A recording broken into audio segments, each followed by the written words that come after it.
So, folks, and the sequester continues to ripple across the country.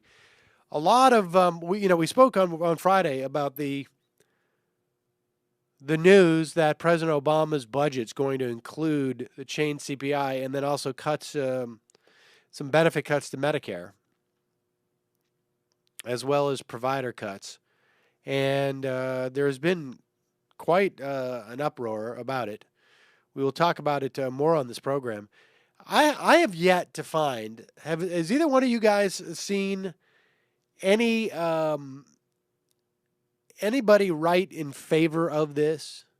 I mean, in other words, I've seen on some listservs I've been on, I've seen people defend it, and we know that Greg Sargent wrote on Friday that this is a Sophie's choice.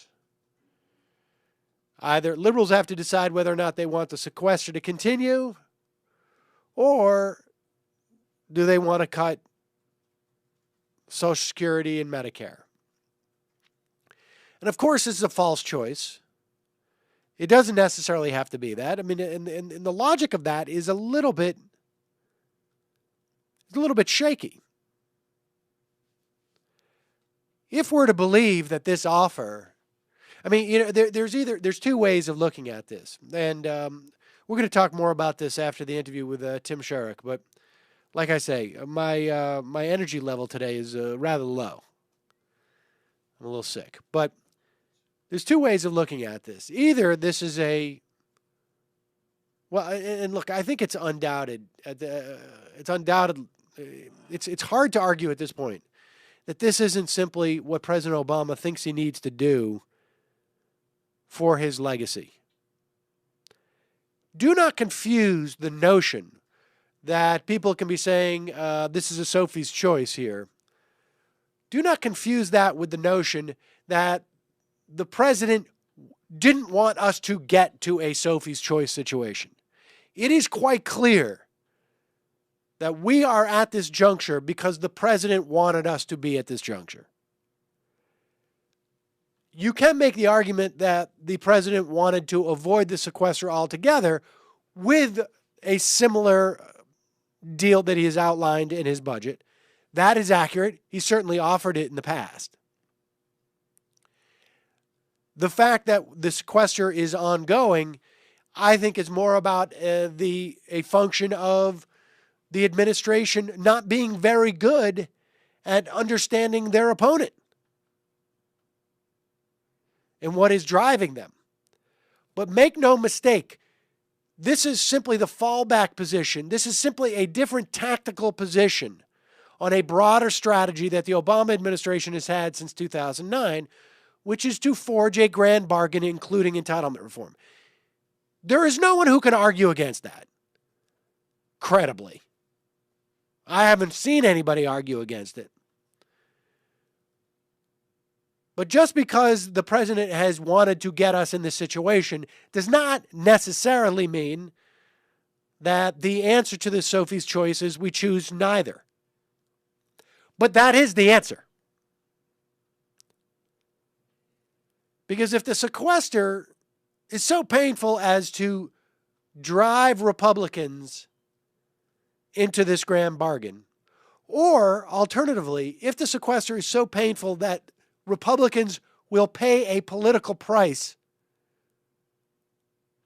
for not trying to find a way out of it, then the sequester is also painful enough for the Republicans to have to come to the table, regardless of whether or not entitlement reform is there.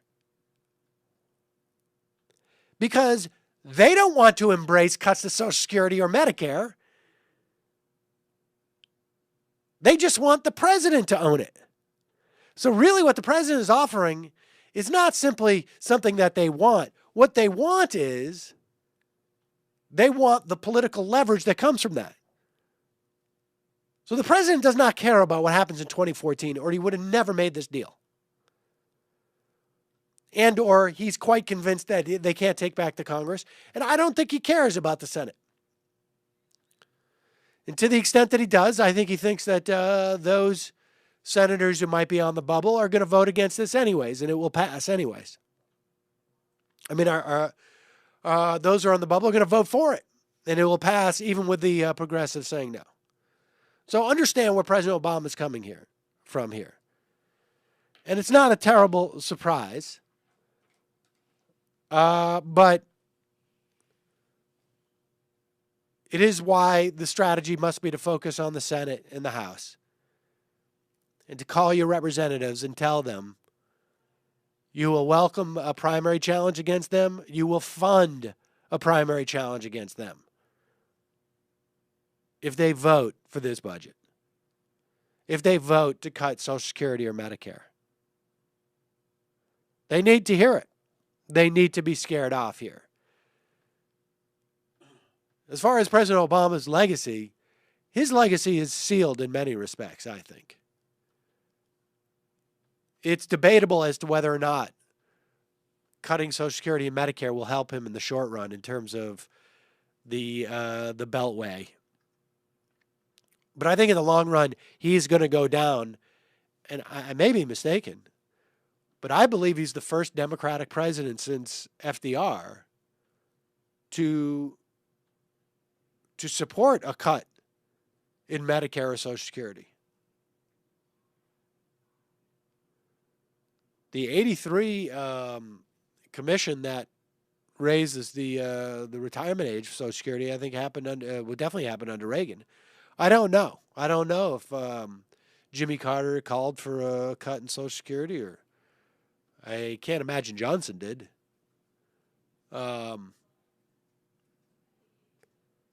It would be interesting to know. I mean, that very well may be his legacy.